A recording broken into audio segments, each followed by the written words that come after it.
สบายดี สวัสดีครับ ตาจะหาวนี่หาวเนี่ยที่หลัก10 โลน่ะลำเราที่ตลาดเช้าเสียงขวางตลาดเช้าเสียงขวางอาหารการกินเยอะมากเลยอากาศเย็นมากที่นี่มีไม้แปลกอันนี้มันอย่างนี่พี่น้องนี่เต้าหู้เนาะเต้าหู้เนาะ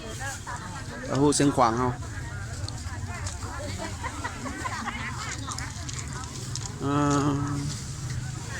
โอ้ปลาอันนี้ปลาอย่างพี่น้องอันนี้ปลาเค็มปลากางปลาเค็มปลากลางเนาะบ่มีปลาแดกคือเมืองจันทน์เนาะเสียงขวางเฮาปลาแดกเล่นนกแอ่นตุ้งเนี่ยตุ้งเนาะพี่น้องเนาะเด็กตุ้งตุ้งเสียงขวางแซ่บสุดเลยพี่น้องเลยใส่กรอก